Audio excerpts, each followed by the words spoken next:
L'entrée du spectacle est d'une petite heure sans entracte. Vous allez voir trois petites pièces de théâtre écrites en duo par les collégiens dans le cadre de leur travail de maturité. Ce sont trois petites adaptations de contes dont vous pouvez lire le résumé original sur le programme. On fera juste une petite pause de 3 minutes entre chaque pièce pour les changements de décor. Voilà. Je vous prierai d'éteindre votre téléphone portable, de le mettre sous silence et de ne pas prendre de photos. Ils ont déjà été mitraillés hier pendant la générale. Voilà. Et après le spectacle, les collégiens seraient vraiment très contents de vous rencontrer. Donc, si vous le souhaitez, vous pouvez les attendre dans le hall pendant qu'ils se changent. Il y aura un bar avec une vente de boissons et de gâteaux que l'on fait même. Et c'est à votre compte. Voilà. C'est un beau spectacle.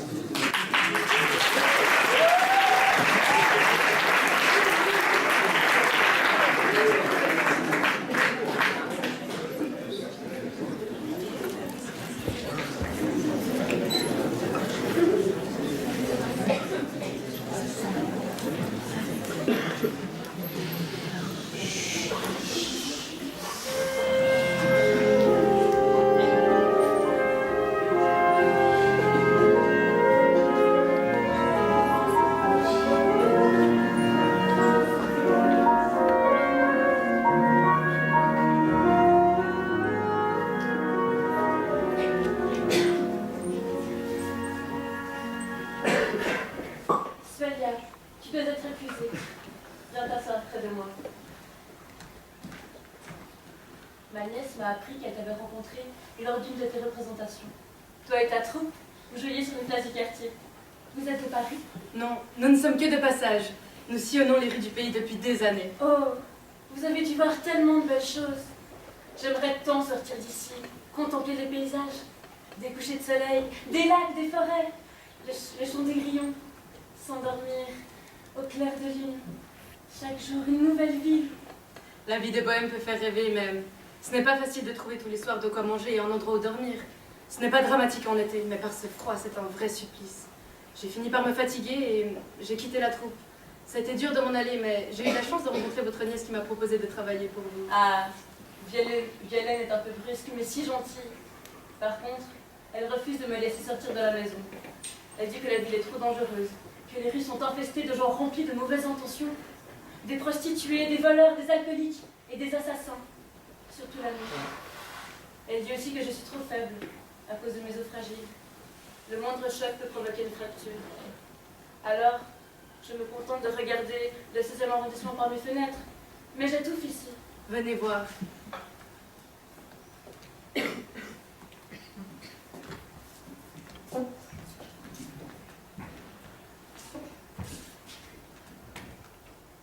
Là se trouvent les jardins du Trocadéro. Suivez le chemin de pavé gris, traversez la grande place et dépassez le palais. Derrière, il y a un petit cimetière esselé, le cimetière du Passy. Au pied d'une modeste tombe, une fillette pleure. Elle a perdu sa mère. Désormais, elle vit seule avec son père qui l'a fait vendre des allumettes dans le vent et le froid. Seulement, personne ne lui en achète. Et souvent, le soir, son père là-bas. Je l'ai rencontrée alors que nous nous prodigions sur la même place où elle vendait ses allumettes. Curieuse et grelottante, elle est venue nous voir. Nous avons partagé avec elle notre bol de soupe. Sur le pont de Passy, parmi les gens pressés, un homme fume une cigarette, le regard perdu sur la scène. C'est Oscar, un écrivain. Il est là presque chaque fois qu'il fait beau. Son travail est merveilleux. J'ai tellement aimé jouer ces pièces. Ces personnages peuvent nous faire rire comme pleurer. Les costumes et les décors qu'il imagine sont sublimes. Mais la rue ne paye pas cher. Et il doit restreindre son imagination à ses maigres moyens. Plus loin, à 2 pas de la mairie, dans un bâtiment décrépit, une vieille couturière loue une chambre de bonne pour elle et son fils malade. Elle travaille jour et nuit pour pouvoir lui payer ses soins. Seulement, ils n'ont plus de quoi se chauffer. Et ses doigts de fée sont lacérés par les coups d'aiguille car elle doit coudre dans le noir. Vous voyez maintenant? Votre quartier n'a rien de lassant ni de dangereux. Il regorge d'éclats de rire et de vie dont vous ne savez rien. Je ne l'aurais jamais cru. Et dire que pendant si longtemps, Violaine m'a dépeint une fausse image de tous ces gens. J'ai honte de les avoir jugés si vite. Si tu me les présentais, j'ai tant de choses à partager et l'or, les émeraudes et les rubis ne me seront d'aucune utilité dans ma tombe.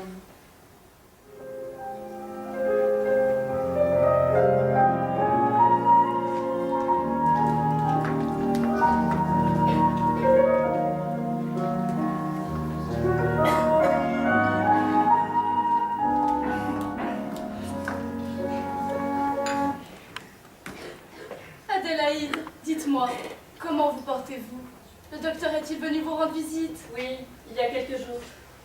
Tout ne va pas pour le mieux. J'ai toujours les mêmes douleurs atroces dans le dos et mes os se fragilisent de jour en jour. Peut-être que je devrais bientôt me déplacer en fauteuil roulant, ou même ne plus me déplacer du tout. Oh, c'est affreux. Si affreux. Et qu'a dit le docteur à propos de vos sorties? Est-il encore de mon avis? Vous savez qu'il n'est pas bon pour vous d'aller en ville. Évidemment, vous me le répétez sans cesse. Pourtant, Sfelia m'a décrit un tout autre Paris que le vôtre aujourd'hui. Elle m'a montré des gens bienveillants, qui n'étaient ni des voleurs ni des assassins. La ville est bien moins dangereuse que ce que vous voulez me faire croire. Comment pouvez-vous dire ça? À boire, vite! Cette saltimbanque vit parmi cette masse répugnante. Elle côtoie le danger chaque jour et n'y prête même plus attention. Elle n'en a aucune idée. Elle ne sait pas ce qu'elle dit. Elle n'est pas comme vous et moi. C'est vous qui ne savez pas ce que vous dites. Vous m'avez menti, je n'ai plus confiance en vous. Vous me décevez, mon pauvre enfant. Vous osez dire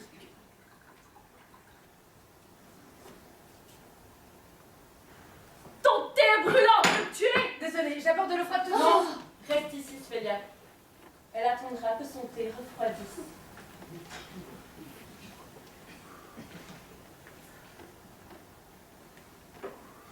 Regardez ce beau pendentif. C'est un cadeau de mon mari. Je l'adore. Splendide. Quel beau bijou. Vous pourriez le porter ce soir? Ce soir, Nous fêtons Noël avec quelques amis. J'ai tellement hâte, nous avons déjà tout prévu.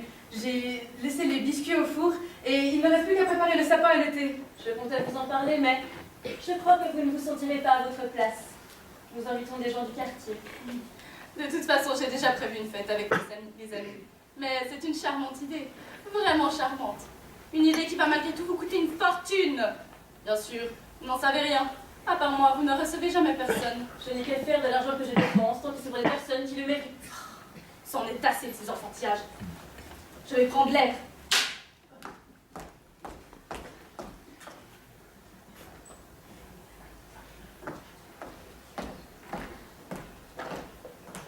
Cette vieille bique. Son stupide Noël est un caprice d'enfant gâté. Elle va dilapider sa fortune. Oh, il ne me restera rien. Tout va tomber entre les mains de ces voleurs. Oh, c'est de la faute de cette Svellia. Elle veut me ruiner, elle veut mon héritage, ma perte. Je ne me laisserai pas faire. Peu importe comment, je trouverai un moyen de saboter cette soirée ridicule.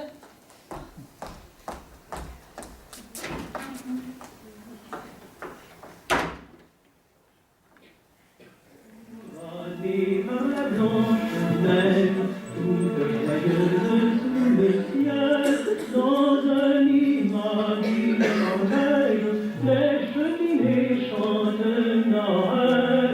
Dans un imaginaire merveille, les cheminées chantent Noël. Entrez. Entrez. Bonjour mesdames. Bonjour, bienvenue. Bonjour. Soyez les bienvenus. Il y a des biscuits, vite fait. Servez-vous. Alors, André, ton ami n'est pas venu? Marie arrivera sûrement plus tard. Elle ne connaît pas le quartier. Espérons qu'elle ne se perde pas en chemin. Délicieux ces biscuits. C'est bien vrai ça. Ça faisait longtemps que je n'avais pas mangé aussi bon. C'est parce que tu travailles trop. Ah oui, mais j'aime ça, je suis par-ci, les bourgeons par-là. Seulement, il y a mon petit Jeannot qui est malade très machin et que je passe la soirée entière à soigner. Alors un jour, quand j'aurai le temps de faire des biscuits, du coup, le rendez-vous. Et toi, tu les aimes les biscuits? Je vais pas te raconter de bobards, Sylvia. Ces biscuits, ils sont trop bons. Si je les vendais à la place de mes allumettes, je pourrais m'acheter la montgolfière du cirque Rancy et je volerais avec les oiseaux du ciel. Toute la journée, je vois des gens faire des tours. Ils ont l'air heureux de voir la tour Eiffel d'en haut. Et moi, je passe ma journée à me détruire ici en bas. Tu peux venir m'en demander quand tu veux. Je t'en préparerai avec plaisir. Oh, à moi aussi. Bien sûr. Voilà, j'ai vu que le verre était tout écorché. Je vous ai trouvé un verre. Je l'utilisais quand je faisais un peu de brevet. Il est beau, je n'avais jamais vu un comme ça, merci. Et pour toi, ce collier, il est en forme de montgolfière. Oh, une montgolfière toute dorée. Qu'il est beau ces bijoux, je le porterai toute ma vie. Merci, merci, merci. Svellia, quelle radio. On dirait que la nouvelle pique aussi parfaitement. Merci, je me plais ici. C'est vrai que c'est joli. Et ta pièce, comment elle avance? Très bien, très bien. Il ne reste plus qu'à trouver un théâtre dans lequel je puisse la présenter. Pour l'instant, personne ne veut financer mes projets.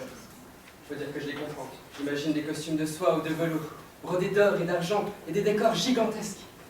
Alors, en attendant ma gloire, on continue de jouer dans les rues. Je suis sûre qu'un auteur aussi talentueux que toi finira par trouver un endroit où se produire. Je connais encore toutes tes pièces par cœur. Les théâtres de la ville n'ignoreront pas ton talent indéfiniment. J'espère. Je crois que j'ai ce qu'il vous faut. Restez assise. Pensez à votre jour. De quoi avez-vous besoin? Des grandes étoffes que je garde dans ma chambre. Vous verrez, avec ça vous ferez des costumes somptueux. J'ai hâte de les voir. Elles sont sublimes. Ah, merci beaucoup. J'ai hâte de voir le résultat. Bien sûr, vous serez notre invité d'honneur. Dites les amis, il commence à faire nuit, on risque de pas retrouver notre chemin dans le noir. Et moi, faudrait que j'aille chercher mon ami, et là j'espère. Au revoir, madame. N'oubliez pas que vous êtes comme moi. Au revoir, merci d'être venue. Au revoir. Merci, joyeux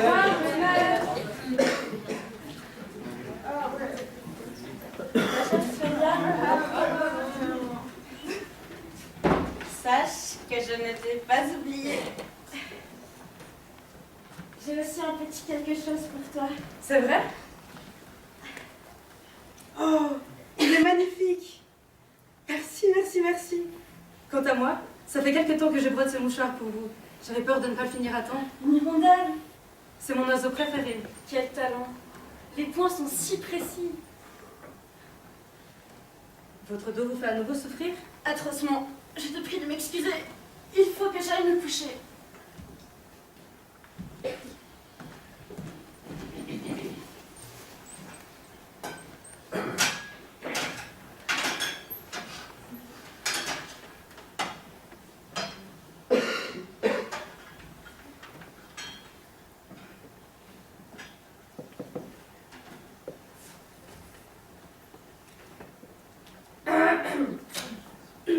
La fête est déjà terminée? Oui, ils sont tous partis. Il reste des biscuits et du thé. Venez vous réchauffer. Pourquoi pas? Alors, vous avez eu du mal à trouver notre adresse? Non, pourquoi? André m'a dit que vous étiez probablement perdu car vous ne connaissiez pas le quartier. Vous n'avez pas croisé? André. J'en oublie les politesses. Svelia. Et vous? Votre nom ne me revient pas. Tiff, la nuit est tombée, il faut que je rentre. Svelia? Lâchez-moi, je ne vois pas à qui vous parlez. Menteuse! Violaine, c'est bien vous! Bravo, quelle perspicacité. M'impressionner, pauvre sotte. Où est l'autre fille? Que lui avez-vous fait? Ah, rien de bien méchant. Elle a accepté de quitter la ville pour à peine quelques pièces. Il en faut vraiment peu aux gens comme vous. Vous n'avez besoin de rien et vous venez voler votre tante. Vous n'avez donc pas honte? Honte, moi? Et toi, tu crois que je t'ai pas remarqué à reluquer tout ce qui scintille? Je n'ai à avoir honte de rien. Tout ce qu'il y a dans cette maison m'appartient.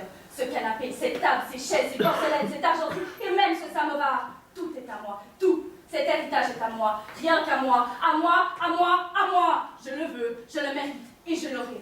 Rien ne m'en empêchera. Surtout pas une bonne de bas étage. Vous êtes un monstre. Vous me répugnez. Vous êtes folle! Jamais je ne serai volée Madame Adélaïde. Quand elle apprendra ce que vous avez fait... Elle ne l'apprendra jamais, tu t'en vas ce soir. Vous ne pouvez pas m'obliger à partir, c'est Madame Adélaïde qui m'emploie. Elle ne t'emploiera plus quand la police apprendra que tu as volé ce collier. Mais je ne suis pas une voleuse.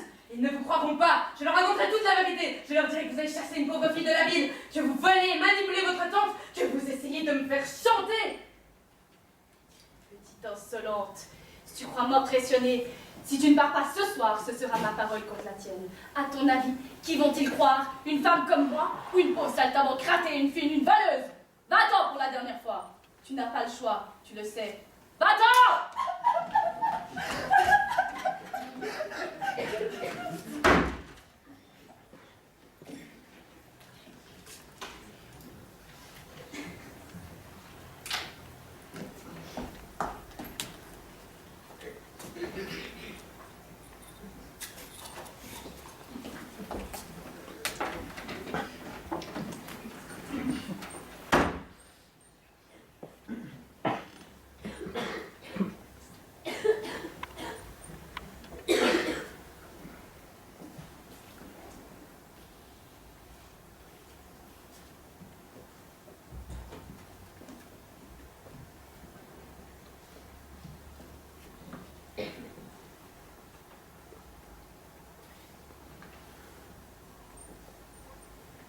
Chère madame, vous êtes bien crédule.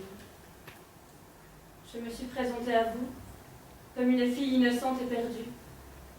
La vérité est tout autre. Mon but a toujours été de vous amadouer et de profiter de votre naïveté.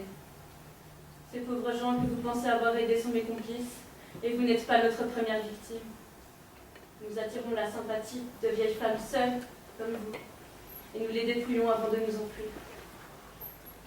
Si vous pensez que je vous ai apprécié, ne serait-ce qu'une seule seconde, vous vous trompez.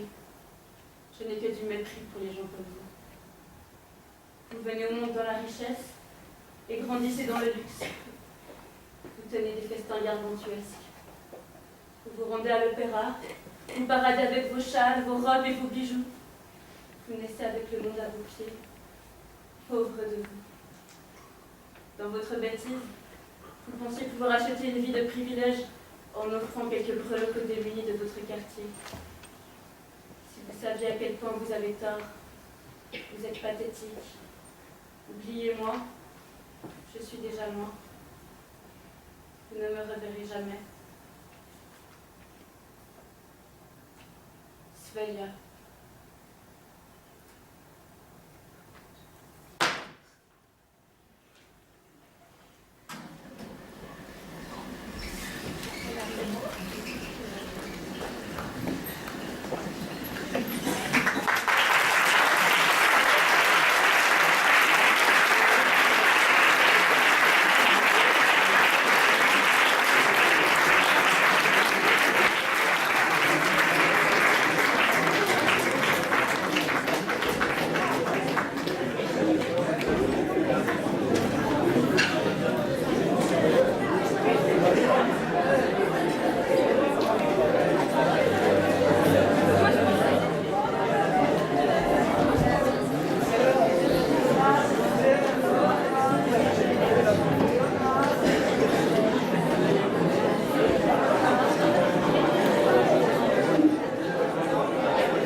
déjà que la tempête a frappé la région, le bilan s'alourdit, 200 morts et plus de 90 disparus.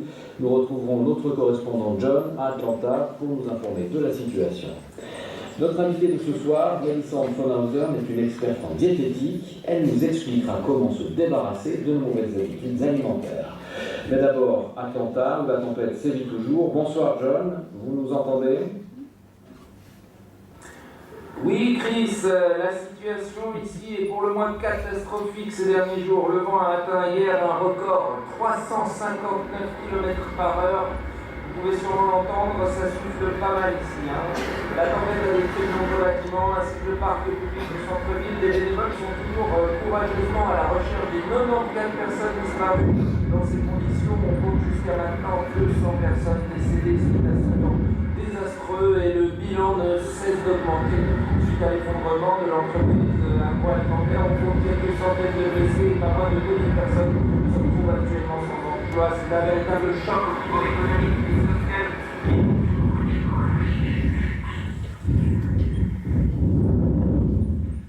Vous nous entendez ? John, vous nous recevez ? Je crois que nous avons perdu John, nous revenons en studio.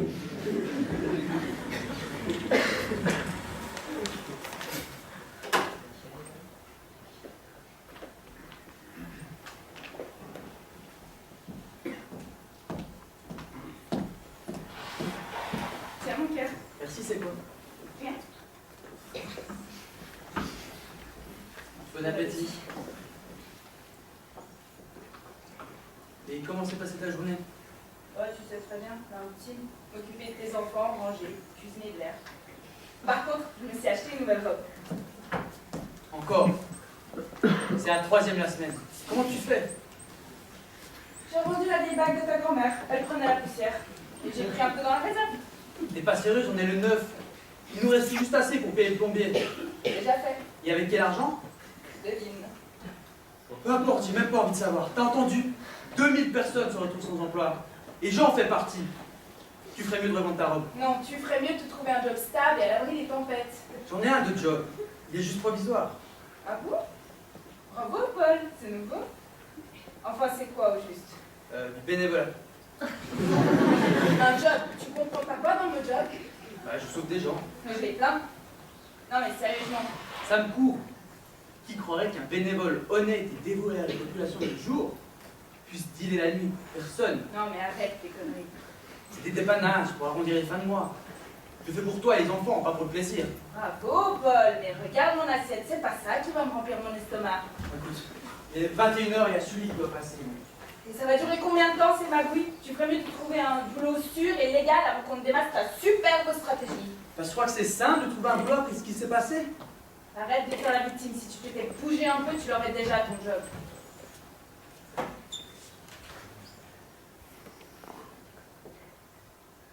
Mais Paul, c'est pas toi le problème. 4 bouches à nourrir, c'est impensable avec ce que tu gagnes. 4, c'est énorme. Je sais bien, mais c'est mon devoir en tant que père, nourrir la famille. En dînant, en faisant du bénévolat. T'es vraiment stupide, Paul. Bon, laisse-moi reprendre depuis le début. Prends l'exemple d'une tique. La tique, toute petite et toute mignonne, survient à un moment inattendu. Par exemple, lors d'une balade amoureuse en forêt.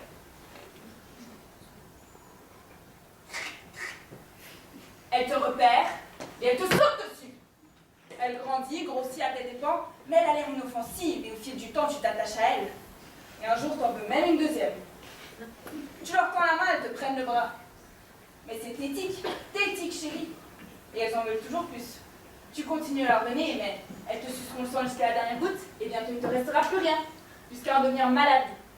Tu fais quoi, Paul? Je prends anti-tic, tu connais? Non, tu vas y penser bien avant. Elles se sont déjà installées, le lendemain c'est trop tard. Tu dois les arracher, avec la tête. Hein? 1, 2, 3, mais t'es con quoi? Les enfants, ils doivent partir. Mais t'es malade, c'est hors de question! Mais ce serait que pour une semaine ou 2, tout au plus, le temps qu'on lui trouve une solution. Et nous aurions des moments Ça va pas? Quoi, Paul? Je t'attire plus, je te plais plus? C'est pas ça! Comment tu peux venir à l'idée de te débarrasser de mes enfants? Et je te l'ai dit, 1 semaine ou 2, peut-être 3, qui sait? 3 semaines? Un jour, c'est déjà trop. Ça leur fera pas de mal de sortir de ce nid. Ils apprendront à se débrouiller tout seuls. Non, ils restent ici. Tu m'énerves. Tu comprends pas qu'ils sont de trop? De trop. De trop! Ce sont toi et tes robes qui sont trop. Les enfants n'ont rien à faire là-dedans. Et c'est à cause de toi qu'on a jamais assez d'argent. Et tes manies. Paul, regarde ma nouvelle robe. Oh, Paul, regarde mes nouveaux gants. Oh, elles te plaisent mes nouvelles chaussures en peau de vache? Paul par-ci et Paul par-là, je m'en fous de tes vêtements. Et tes manières de m'amadouer. Oh, Paul, ce soir, si tu m'achètes un collier, tu pourras me chevaucher. Et en plus, ça marche. Mais t'es fou. T'es complètement fou.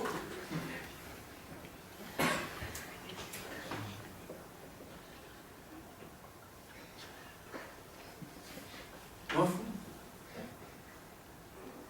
Les enfants seront mieux ailleurs. C'est le mieux pour eux et pour tout le monde ici. Mais comment va-t-on leur dire? Où vont-ils aller? Qu'est-ce qu'ils vont manger? Et que vont-ils penser de moi? On ne leur dit pas. Tu as juste à me faire confiance, j'ai déjà quelques idées.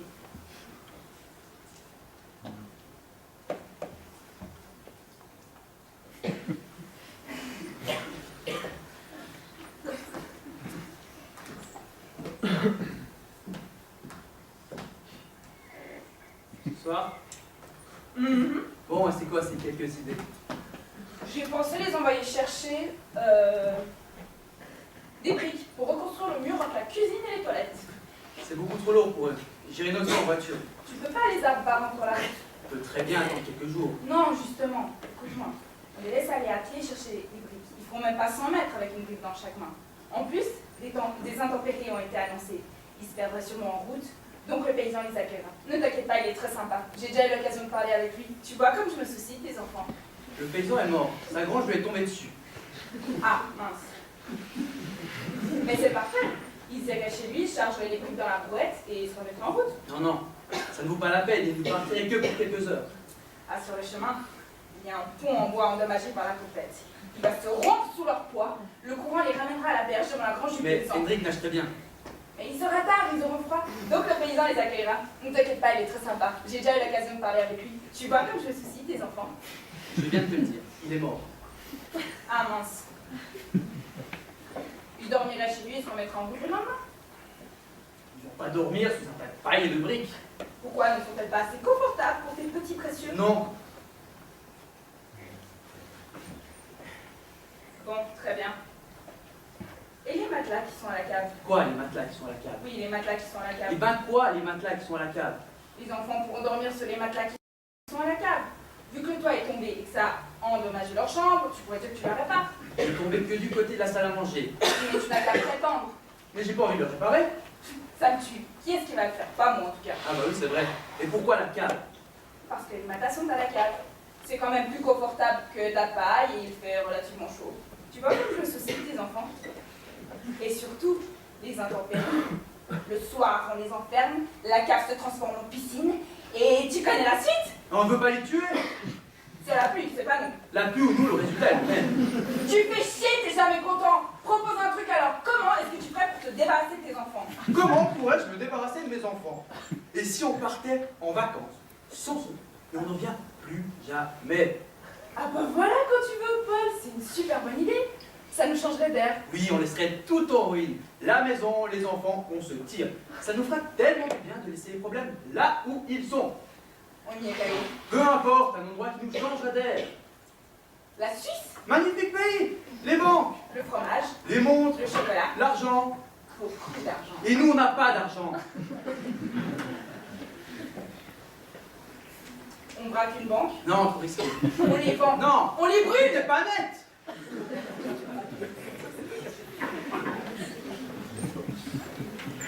Et si eux partaient en vacances? Comment ça? Ils iraient chez Edna. Edna, c'est qui celle-là? C'est ma sœur? Ta sœur. Oui, ma sœur. Pardon? J'ai une sœur, Edna. Ça fait combien de temps que tu connais? 3 ans? C'est peut-être le moment d'en parler, non? Oui, mais non, enfin, il n'y a pas de raison, tu sais. Ça fait longtemps que j'ai pas eu contact avec elle, mais enfin, c'est pas si grave. Elle adore les enfants et elle est gentille quand elle veut. Elle cuisine monstre bien, tu sais. Il y a presque que de bonnes raisons à les envoyer là-bas. Je sais même pas pourquoi j'y avais pas pensé plus tôt. Presque. Que de bonnes raisons. Elle est atteinte de schizophrénie. Mais ça va mieux depuis qu'elle a été soignée. Avant son traitement, elle faisait de la boucherie. Et il y a pas que des vaches qui passaient, si tu vois ce que je veux dire. Aujourd'hui, elle s'occupe en faisant des pâtisseries avec son ami Pierre. Mais il n'y a plus de risque. Tout va bien. Comme je suis soulagé d'apprendre que mes enfants vont se gaver de gâteaux chez une schizo avec son ami Pierrot. Tout va bien, elle est soignée. Ils font des merveilles à l'asile. À l'asile, encore mieux.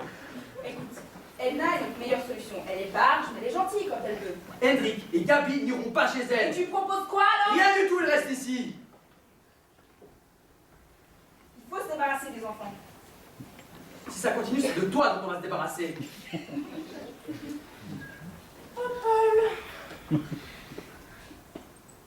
tu sais très bien que tu peux pas te débarrasser de moi. Regarde-toi, sans moi tu n'es rien. Tu serais incapable de te suffire à toi-même. Il faut se débarrasser des enfants. Il faut se débarrasser des enfants. Combien de fois est-ce que je t'ai dit de t'occuper de ça et du robinet? Mais ce ne sont que des petits détails, Paul, le toit pourri, il va me tomber dessus. Il faut se débarrasser des enfants.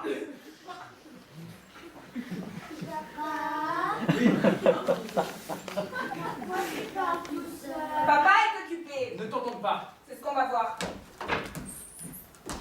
T'oublies un truc. Quoi? T'es dans ma tête.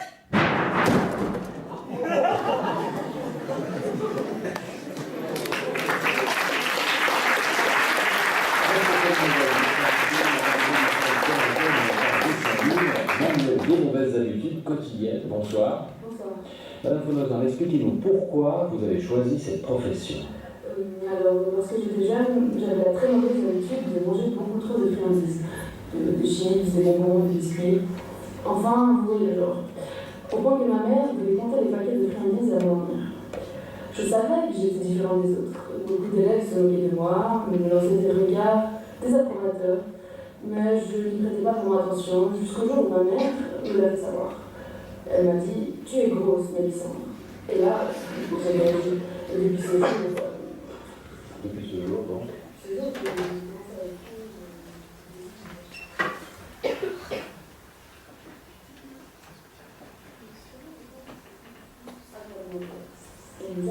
Nous séduisent avec leurs produits de sel, sucre, sulfite, colorants et autres produits chimiques. Mais tout ça n'est que de la poudre aux yeux qui nous rend accros et nous entraîne dans un cercle vicieux duquel on ne peut ressortir. Aujourd'hui, les enfants, dès leur plus jeune âge, sont piégés. On peut notamment reprocher aux parents de négliger les repas faits maison. Cependant, pour des raisons financières, ils n'ont plus d'autre choix que de se tourner vers ces industries. Les enfants sont donc poussés et abandonnés dans les bras de ces multinationales qui n'ont plus de la santé de la société.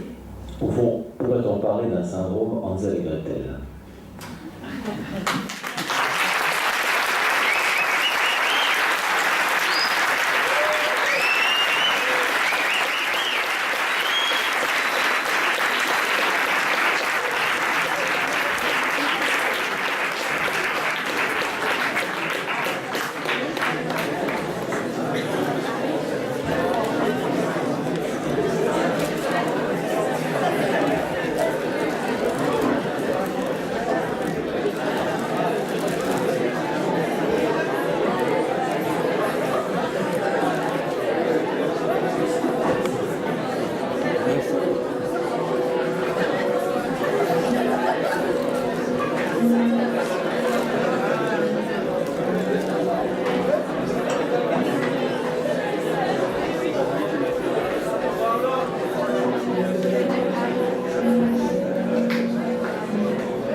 tonnerre, tu t'es pas fait rincer?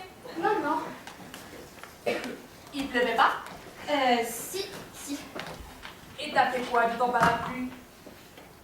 Non, mais en fait, il pleuvait pas. T'as pas quelque chose à me raconter, toi? Non. Enfin, non. Vas-y, raconte! C'est un garçon. Ah! C'est le blondinet là qui arrive dans l'école et tout le monde tombe par terre tellement il est beau. Non. Ah, c'est l'autre! Le bras ténébreux, vampiresque, mystérieux et dangereux. Non plus. T'as lu un autre bouquin depuis? Non, mais en fait, c'est un vrai garçon. Ah bon? Je crois que je suis amoureuse. Tu crois? Je sais pas, t'en penses quoi, toi? J'en pense que l'amour est un sentiment compliqué. Aujourd'hui, tu te sens folle de lui, mais demain, ce sera peut-être passé comme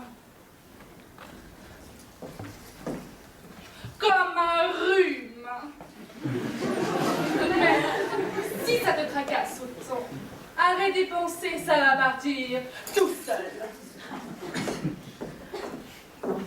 Moi, je crois que je suis amoureuse. T'es amoureuse? Mais regarde-toi, comment tu vas faire? Et comment je vais faire quoi? Comment tu vas l'aborder, le séduire, lui parler de ça, quoi? Pour lui, je pourrais réapprendre. Ah bon? C'est maintenant qu'il y a un garçon que tu veux recommencer à parler? Ta famille a essayé pendant des années, rien, pas un mot. Mais maintenant, tout d'un coup, ça t'intéresse? Que va dire ton père? Et ta grand-mère? Il pourrait m'apprécier même si je ne parle pas. Tout le monde a ses défauts. Tu sais, ma chérie, les ados d'aujourd'hui, ils vivent en groupe. Et le groupe, c'est la communication continue. Au début, vous pourrez vous écrire des messages. Ce sera beau, ce sera romantique. Mais un jour, faudra bien les parler en face, rencontrer tes amis, faire la conversation. Et quand il te présentera à ses parents. T'as pensé à ses parents? On va pas se marier. Rien ne nous empêche de sortir ensemble un petit peu. Enfin, s'il m'aime bien. Hein. D'accord. Comme tu veux, mais ça te rendra malheureuse. Le souper est prêt, tu viens manger?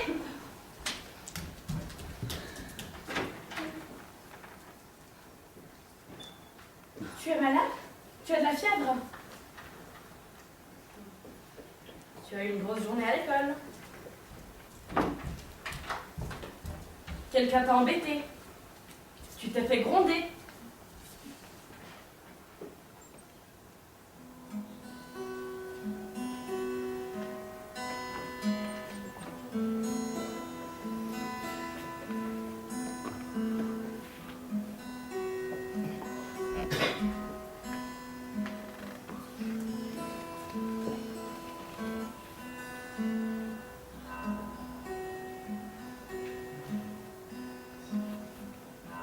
Je t'ai déjà parlé de mon voyage en Italie.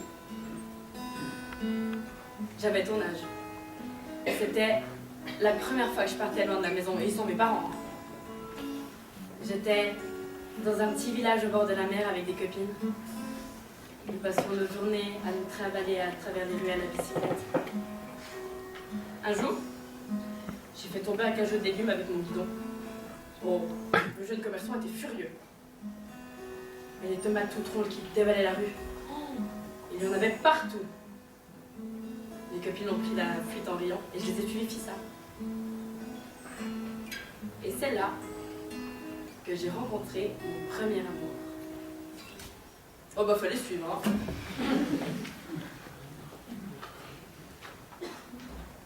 D'accord, je te raconte. Bon. Nous étions en Italie, j'étais avec mes copines.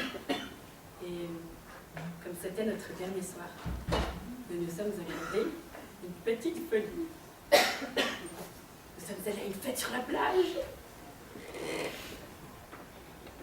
J'avais mis ma belle robe rouge. Je me souviens, je m'étais fait des boucles Et j'avais mis dans mes cheveux un ruban assorti à ma robe.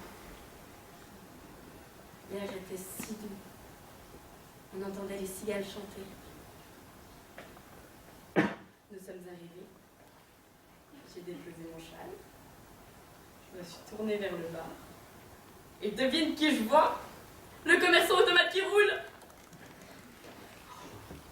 Il m'a lancé un petit regard. Il avait les yeux tellement bleus.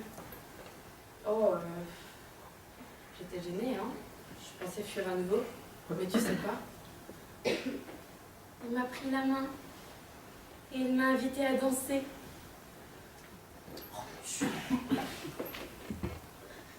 Ensuite, le lendemain matin, je suis retournée chez moi avec mes copines et il est resté dans son village.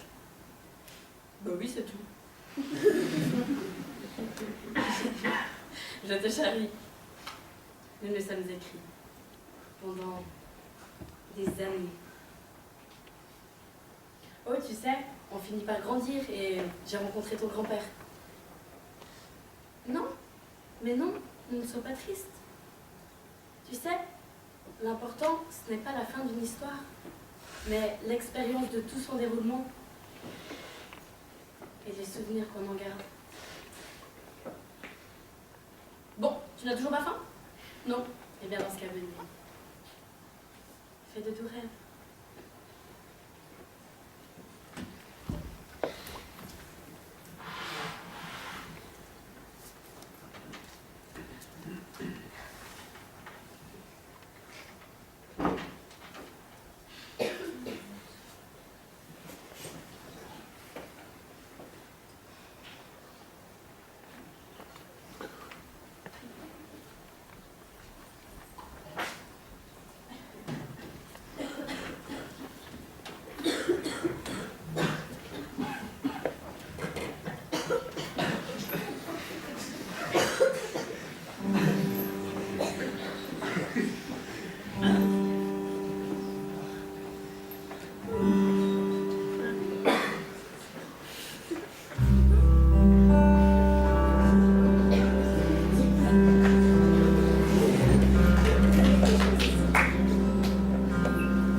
On fait la fête quand on ne m'a pas invité. Moi, ta confidente, ta meilleure amie, ta protectrice. Je ne te suffis plus. Tu me caches des choses. Tu sais bien que je sais tout. Je vois tout. Je sens tout. D'ailleurs, je sais ce qui va se passer si tu n'arrêtes pas tout de suite de penser à ce garçon. Descends rocher, petite sirène, se l'allume à fixer l'horizon. Elle ne sait pas le langage des hommes, mais bien sûr, elle peut quand même parler avec son prince là-bas sur la terre. Parce qu'il est beau, parce qu'il est parfait, parce que soi-disant, elle est.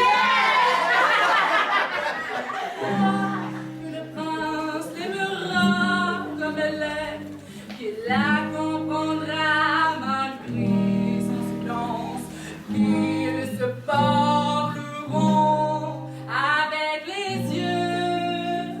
Mais pauvre, pauvre, pauvre petite, elle est naïve, elle rêve. C'est dans les livres qu'on parle avec les yeux, et en blanc. Tu crois qu'il comprendra ton langage de doigts. Il te croira stupide, comme une coquille vide. Il te rejettera et tu te retrouveras seul, seul, seul.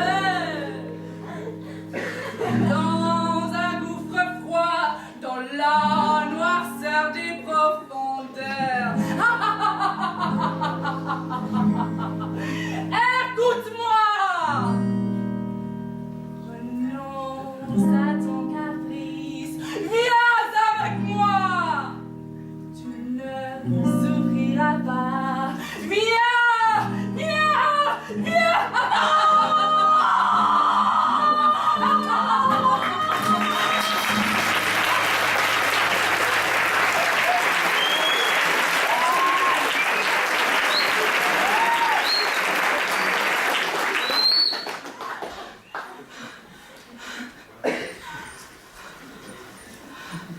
Ça va mieux.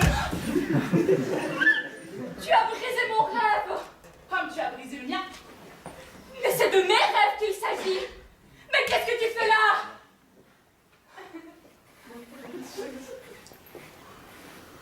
Je me souviens, quand maman était là, t'étais pas là. C'est maman qui t'envoie? T'es pas un ange. Alors, tu es juste moi?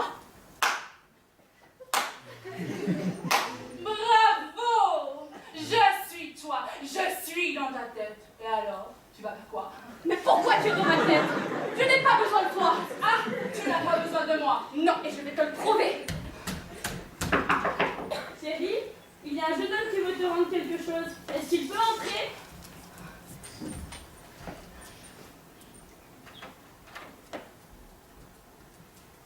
Salut.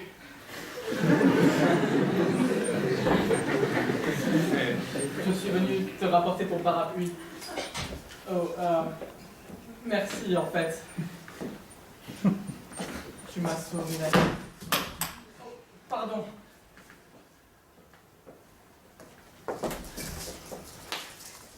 Oh, je le laisse là alors. Au revoir.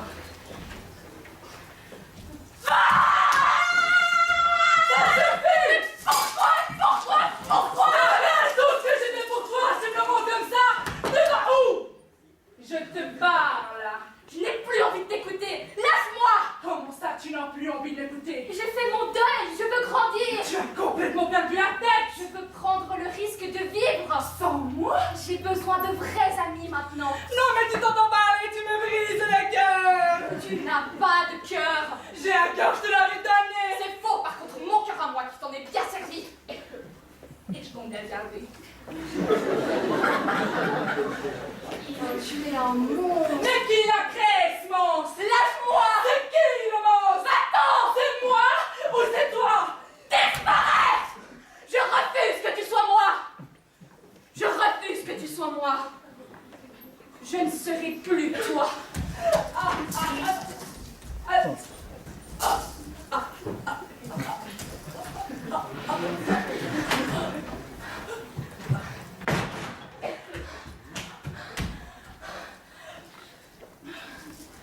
Merci.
ainsi que notre expert qu'on a rencontré aujourd'hui et qui nous a évalués pour ce travail de maturité. Alors merci pour tout et vous pouvez aussi venir sur scène. Bravo.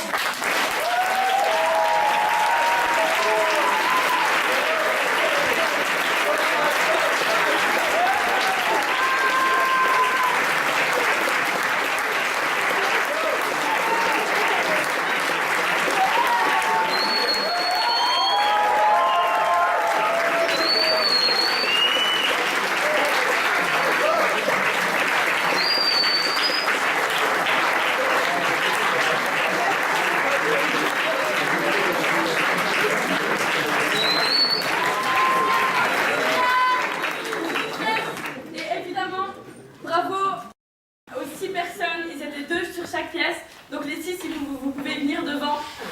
Bravo à vous 6 d'avoir écrit ce thème, d'avoir tout pensé à la mise en scène et tout. Juste bravo.